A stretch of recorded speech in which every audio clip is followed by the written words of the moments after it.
What's up, what's up, what's up? Shit Life Says, man. And today, we're going to talk about what's James Harden's legacy. Like, really, what's his legacy as a player? He's an all-time great scorer, but it's kind of a mixed bag with James. You know what I'm saying? James he's going to be going down in history as one of those weird players, right? Or at least I think so. And as always, man, y'all join in the conversation down below. Drop me your comments. Saying it's a conversation. Like, comment, subscribe, all of that stuff like that. Y'all already know what to do.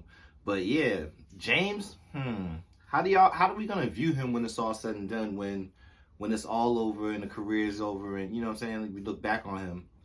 Are we gonna think about him like maximizing what he could have did? Because if you think about it, he's played with 4 teams now. I know in the new NBA, it's not a bad thing to be bouncing around like that, but he's played with 4 teams now. Started off in Oklahoma City with the Thunder, back with him and Westbrook and Durant.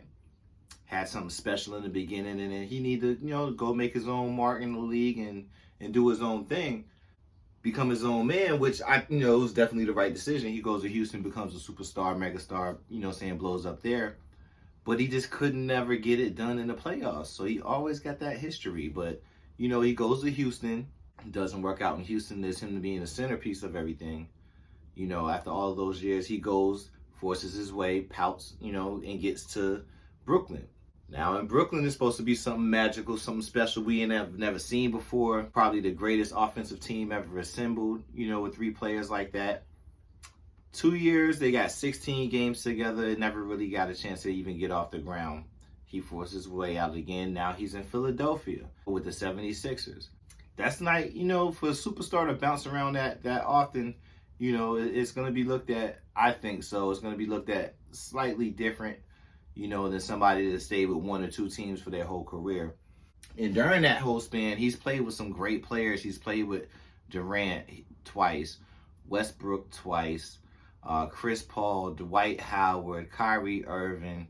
He's had like some teammates to run with him, and he's just never able to get it done. For some reason, he falls apart in the playoffs.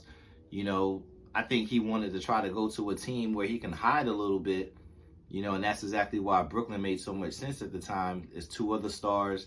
He could just sit in, do his part. And I think that the first year was great. Like, he became like one of the best point guards in the league. And I think he really found another part to his game and evolved as a player.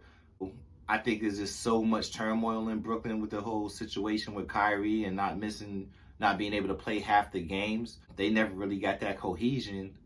And instead of him really working through it, he just wanted to bail again. He bailed out, goes to Philadelphia now with Embiid. Another thing, how is it going to work out? Because it's clearly Embiid's team. He's playing at an MVP level.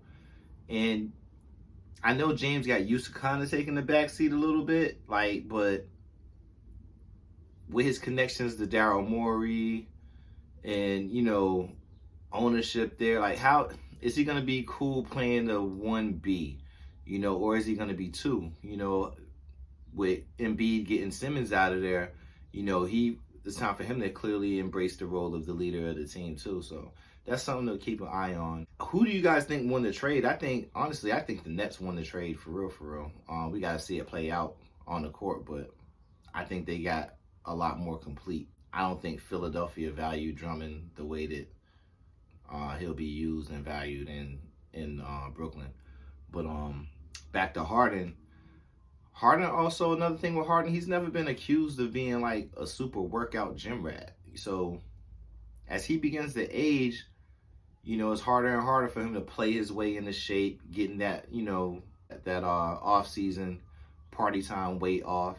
How's that going to manifest going into his later stages of his career with him being a free agent? And I think he exercises his option, but his next contract's going to put them, it's going to put them back. And at the end of that contract, Harden's going to be making around $60 million a year as an older player. You think that John Wall contract's bad, that Westbrook contract's bad? Now you wait till you see something like that. Harden, $60 million a year player that got hamstring issues and just didn't really take care of his body the way that he should be, or the way other athletes do, LeBron or Giannis or other people that really invest in their body. to get the most out of their talent. I think that's going to be Harden's biggest downfall is he doesn't invest the amount of energy in his body to take his career and stretch it out longer. I think it's kind of the same thing like a Carmelo Anthony effect. Like Melo could have been a little bit greater had he maintained his shape a little bit. But yeah, what is this gonna say for Harden just as a player if they don't win it in Philadelphia? I think it's a lot of pressure on him to win, if not this year, next year. He has to win it by then, or this is gonna be a failure. It's gonna probably get Morey fired in Philly, and it's gonna really tarnish his career and his legacy just as an all-time great player, which I do think he is. Yeah, what do you guys think, man? As always, jump in there, jump down in the comments. Let me know what you guys think. Got to say, am I right? Am I wrong? All that, man. Till next time.